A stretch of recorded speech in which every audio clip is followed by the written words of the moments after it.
Welcome, and thank you for joining us for this recorded webinar for the Take Action section of the Homeless Emergency and Active Readiness Toolkit, or HEART for short. This webinar is brought to you by Step Up, Cal ICH's Interdepartmental Emergency Preparedness Group. This is the fourth and final webinar in our four-part series on the HEART Toolkit. During this webinar, you will be hearing from Gabrielle Watson with California Interagency Council on Homelessness, Cal ICH, Tanya Torno and Rashana Walker with the Riverside County Housing and Workforce Solutions Homeless Continuum of Care. In this final session of the series, we'll begin by exploring the purpose of Section 3, Take Action. This session focuses on the opportunity for local jurisdictions to adapt and adopt practices in emergency operations plans and annexes. These practices actively integrate the unique needs of people experiencing homelessness with a focus on equity, protecting life, and safety. Next, we'll walk through the 7 core components of the Take Action section of the toolkit.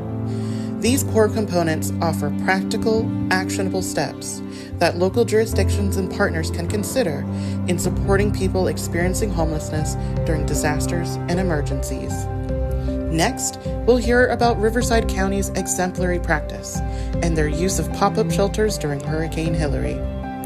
This example will highlight how planning and response efforts can be operationalized and sustained at the local level. Finally, we'll close with key takeaways and outline the resources available to support your continued work with the toolkit. Let's get started.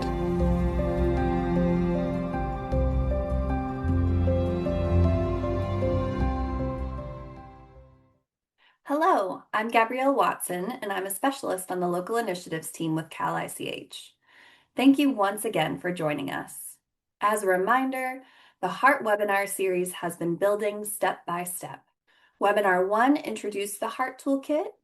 Webinar 2 focused on the first section of the toolkit, Be Informed, Strengthening Understanding of Emergency Management System and the Homelessness Response System. Webinar 3 covered the second section of the toolkit, Get Connected, highlighting the importance of partnerships and collaboration across agencies. Today, we're turning to the final section, Section 3, Take Action. This section outlines practical steps local jurisdictions and partners can consider to better support people experiencing homelessness before, during, and after disasters. Take Action is about operationalizing everything we've built so far, turning planning and collaboration into concrete actions that meet the unique needs of people experiencing homelessness. Disasters and emergencies impact entire communities. People living unsheltered often lack resources and access to services, making them the most susceptible and most severely affected group during disasters. Because of this, emergency managers, homelessness response systems, public health, and community partners should consider how they can take actionable steps to ensure planning and response efforts are more inclusive, effective, and better equipped to protect lives. With that foundation in mind, let's walk through the 7 core components discussed in the Take Action section. The core components are effective communications, evacuation and transportation, emergency shelter, essential services and safety, equity in emergency response, trauma-informed care, and transition to recovery. The first core component is effective communications, which are essential during emergencies, especially for people experiencing homelessness who may not receive traditional alerts. Disaster and emergency announcements need to reach people where they are using trusted messengers like outreach teams and shelter staff. Information should be timely and focus on what matters most: where to go, how to get there, and what resources are available. Clear, simple, and culturally appropriate language helps ensure instructions are easy to follow, even when under stress.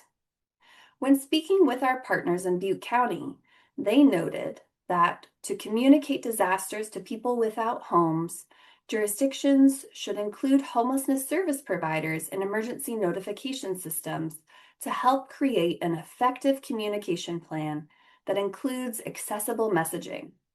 Service providers can quickly and effectively communicate the emergency to people experiencing homelessness who are concentrated near their facilities and deploy outreach teams to notify other people dispersed throughout the community. For more details on effective communications during disasters and emergencies, you can refer to the Toolkit, Section 3, page 41. The second core component is evacuation and transportation. Getting to a safe location quickly is paramount in a disaster or emergency. Evacuation and transportation support are critical, especially for people who do not have access to a vehicle or other transportation during disasters and emergencies. Local jurisdictions can plan for safe, reliable transportation options that help people get to evacuation sites or emergency shelters. This includes coordinating with outreach teams to identify locations of people living unsheltered and assisting individuals with mobility, medical, or access needs. Communities can establish plans in advance for transportation, keeping in mind things like pets or possessions that can be barriers to traditional transportation. The goal is to ensure that everyone has a way to reach safety, and that lack of transportation never becomes a barrier during a disaster. For additional considerations, you can refer to the Toolkit, Section 3, page 46. Once people are safely evacuated or transported to a secure location, the next step is ensuring they have access to shelters that meet their needs. While there are shelters for people experiencing homelessness that operate year-round, the emergency shelters that we are talking about here are those that are stood up in response to specific disasters and emergencies. People experiencing homelessness often face barriers when accessing these emergency shelters. Inclusive shelter planning means offering flexible options that account for a variety of needs. This may include pet-friendly areas, family spaces, accessible beds, and secure spaces to store belongings. Communities can support the safety, well-being, and dignity of people experiencing homelessness during disasters by ensuring coordination across agencies in advance and embracing diverse emergency shelter options, partnering with homelessness response system leadership and providers where possible to provide supportive services to match individual needs. Mass sheltering is often led by the County Department of Social Services and supported by emergency services. Mass care and shelter is an unfunded mandate for many counties, making collaboration and creative leveraging of partnerships critical. Some of the key takeaways from this section on emergency shelter include exploring innovative shelter options and connections to services and supports within emergency shelters, considering pets, partners, and possessions when determining emergency shelter locations, and making emergency shelters coordinated entry access points to support individuals on their path towards housing. For more information and examples, you can refer to the Toolkit, Section 3, page 49, immediately following evacuation and transportation. While we're discussing emergency shelter, I'd like to introduce our partners from Riverside County Housing and Workforce Solutions Homeless Continuum of Care, who are here to share their exemplary practice that is highlighted in the Toolkit. Riverside County's Continuum of Care demonstrated a strong, coordinated disaster response during Hurricane Hilary by rapidly activating pop-up emergency shelters, leveraging existing contracts, and providing on-site supportive services. Their approach shows how advanced planning, strong partnerships, and clear contract language can significantly improve emergency operations for people experiencing homelessness.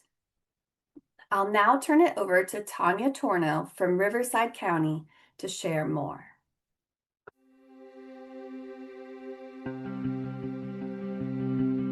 Thank you, Gabrielle. My name is Tanya Torno, and I'm a Deputy Director with Riverside County's Department of Housing and Workforce Solutions and oversee the Office of Homeless Services. We're here today to share how our community came together to take action and support people experiencing homelessness before and during Hurricane Hilary. We worked closely with local partners to quickly open emergency shelters and leverage resources we had to bring services directly on site for our unsheltered neighbors on the streets. Our providers were flexible, our teams worked together across departments, and together we made sure people had a safe place and the supports that they needed. This especially also helped us build stronger partnerships, especially with our cities, and we learned some great lessons about planning ahead, communicating clearly, and using our resources wisely, as well as keeping a trauma-informed, client-centered, and low-barrier approach at the center of our response. In 2023, Hurricane Hilary posed a serious flood risk to Riverside County. In fact, the storm caused over $120 million in damages. It impacted roadways, in addition to major flood channels where a lot of our unsheltered neighbors live, and impacted power such as electricity. In response, we quickly partnered with local agencies to provide emergency shelter and support for people experiencing homelessness. And we developed clear communication plans and worked on a strong coordination plan across all of our teams, which included our Continuum of Care network, which is made up of over 200 different providers, both in the public sector, but also those in the private sector. And all those teams worked in close collaboration with our county emergency management department and other county departments to ensure a well-organized response. Our Continuum of Care is an active member of our county's Emergency Operations Center. And so what that means is that anytime that there is a local emergency, they're plugged into the response. And at the EOC, they're working alongside public health, behavioral health, and even our Office on Aging and other social service departments. And when the county's emergency management department identified that people who were homeless were living in high-risk areas like the river bottom during Hurricane Hilary, we were their first point of contact, and we worked with them to create a plan to keep people safe. We quickly activated a centralized command center and brought together outreach teams and service providers to share real-time updates about weather conditions, safety concerns, affected areas, and other immediate needs that were on the ground. And I will say that a big tool that we use to help communicate and sort of analyze the needs and gaps and our response was our homeless management information system, which we use and other COCs use to really track where people who are being served or are experiencing homelessness are located using a GIS feature.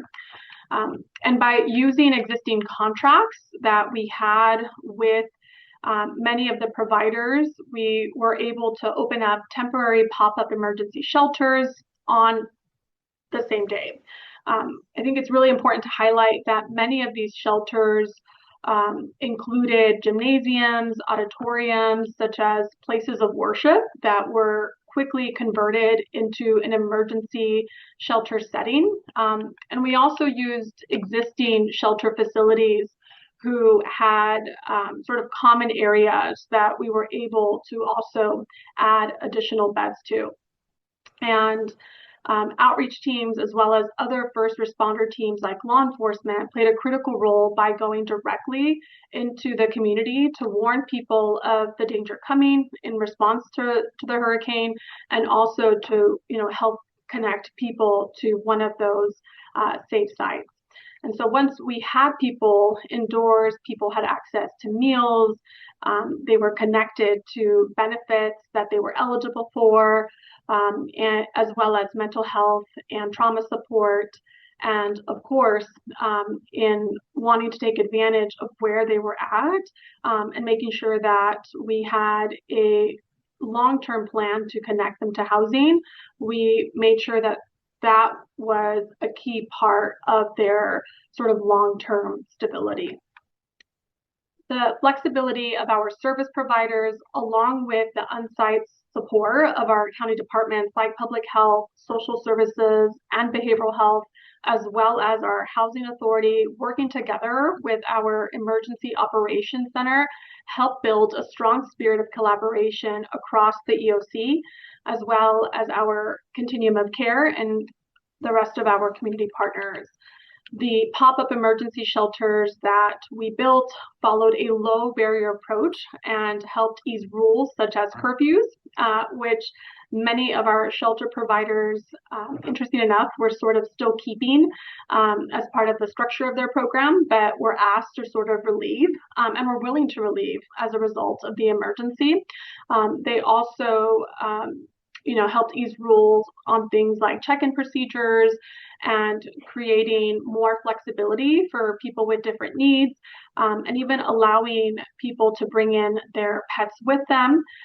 They also allowed for designated smoking areas and more flexibility around like non-traditional sleep schedules.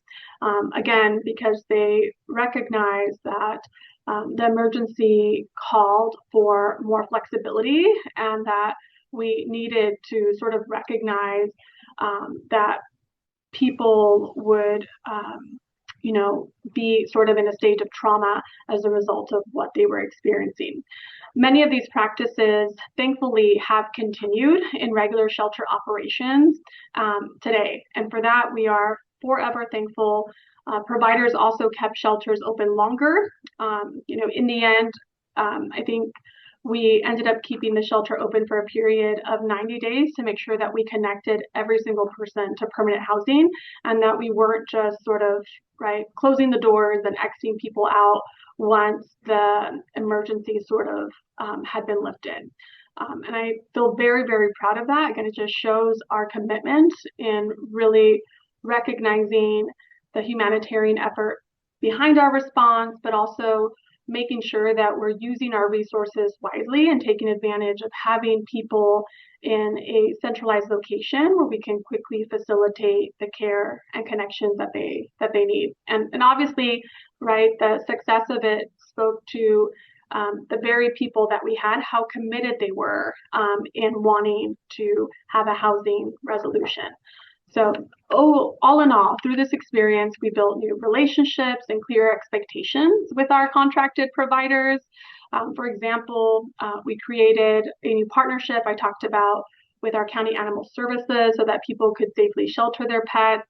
Our service agreements now across the board include emergency response language, making it clear that, during the next hurricane or during, whatever emergency we come across, all our providers may be asked to help in different ways, and we're asking them to be flexible in helping us provide shelter, transportation, food, or setting up another pop-up shelter. Including this language ensures that all partners are ready to act quickly when disasters or emergencies happen. And now I'll turn it over to my colleague, Roshana Walker, who will share our lessons learned and key takeaways. Hello, everyone. My name is Roshana Walker, Acting Principal Development Specialist with Riverside County Office of Homeless and Workforce Solutions. It's a pleasure to be with you today, and I'd like to share some of our lessons learned and some wisdom we hope you can take and replicate in your own communities. The first is that pre-existing involvement with our emergency operations centers activities during our COVID-19 response strengthened our relationships between our emergency management and homeless service providers. This allowed for more open and proactive communication when emergencies like this arises.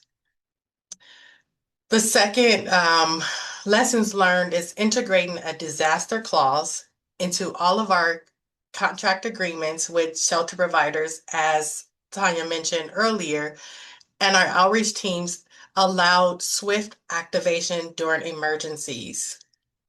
This proactively identifies safe sites to deploy and work with providers on what activation looks like ahead of time, and ensured an emergency shelter plan was in place and that providers were well aware of their roles during this disaster and or emergency. The successful partnership with our Animal Services Department during Hurricane Hilary exemplified the importance of adapting and adopting new approaches and the need for continuous assessment and improvement. This allowed for our individuals who are usually reluctant to take shelter with their loved one being taken care of as well. Focusing resources on pop-up shelters might require some temporary service reductions elsewhere. Identifying that there will be upfront costs for providers with the understanding that emergency expenses are reimbursable and can be billed back to FEMA or other grants programs such as HAP or ESG ensures that expectations are clear and helps providers better plan for disaster and emergencies. Creating an EOC-style command center for homeless service providers and outreach partners ensured a consistent and coordinated message about the disasters and services available for people experiencing homelessness. This includes a development of a contact list that is shared with all organizations and providers.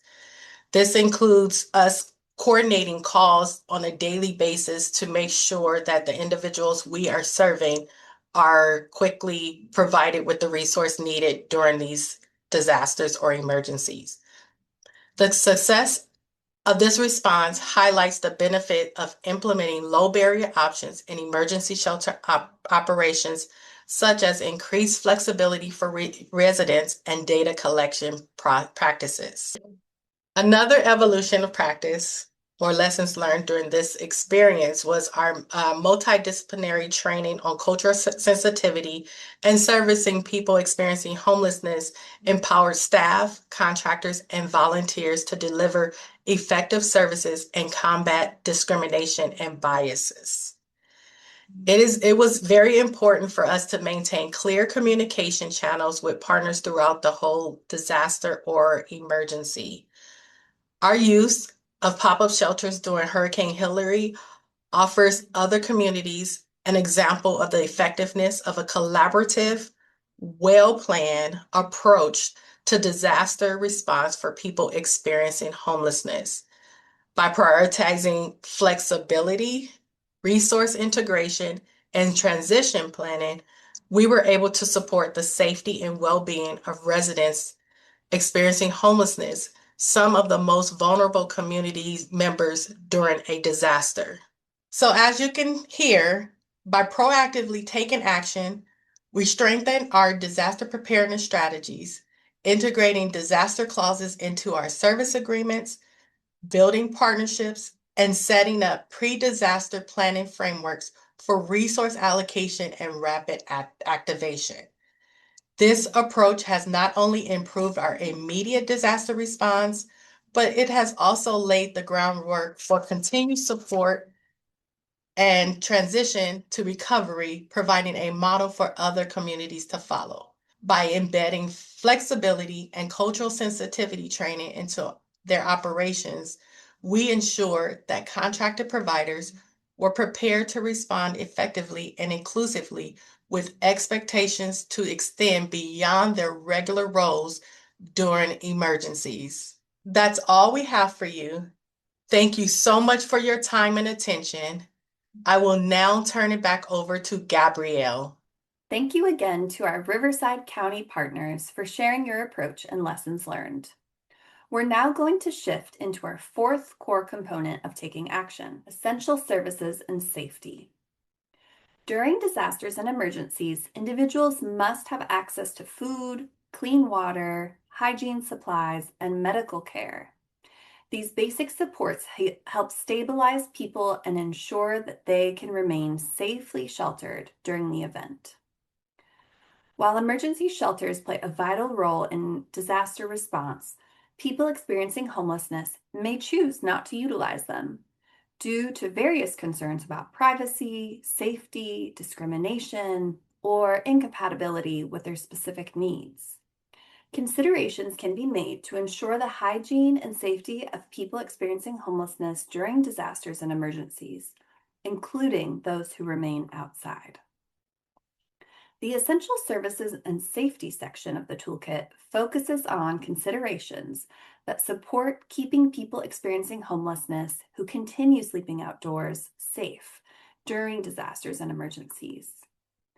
Some of the main takeaways from this section include supporting people in various forms of homelessness, including people living in RVs, cars, and tents, and those unsheltered from climate and weather-related dangers.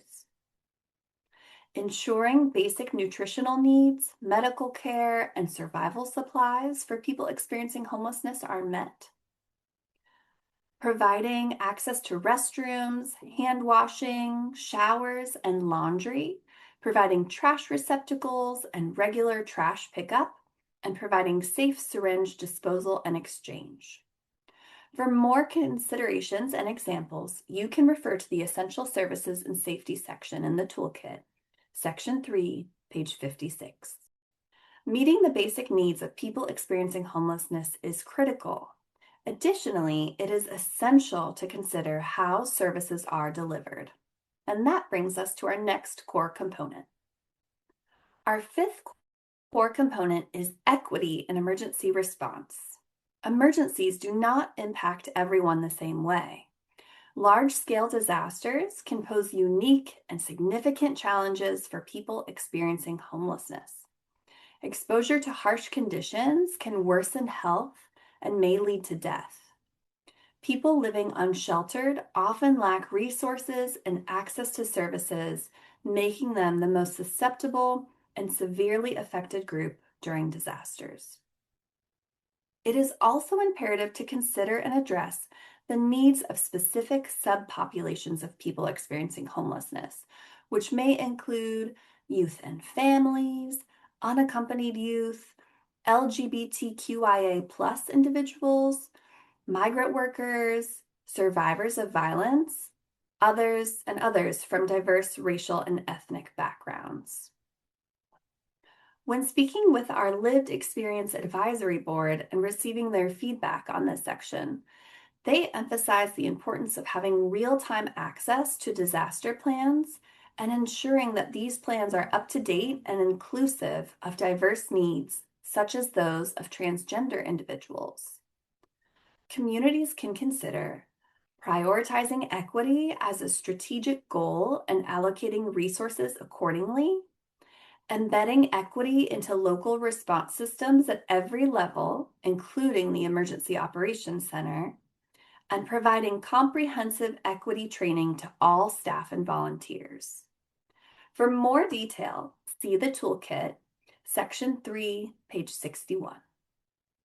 Supporting equity in emergency response is essential, and how support is delivered matters just as much. And that brings us to our next component. Our sixth core component is prioritizing people, trauma-informed care. People experiencing homelessness are already facing high-stress situations that affect their safety and well-being every day. Emergencies and disasters can trigger and re-traumatize people experiencing homelessness. Incorporating a trauma-informed approach and modifying policies, procedures, and practices to reduce obstacles and integrate trauma-informed practices and knowledge into services during a disaster is vital to reducing trauma or re-traumatization. Several approaches and strategies exist to providing trauma-informed care to people experiencing homelessness. The goal is to establish a respectful, non-judgmental relationship with the person, prioritize basic needs, ensure privacy and safety, use clear and simple language, recognize signs of distress, and provide ongoing mental health support and assistance in accessing housing and stability. Some of the key aspects of this approach are the following: build trust and rapport, assess immediate needs, trauma-informed communication, address mental health needs, cultural sensitivity, provide information and education, and long-term support.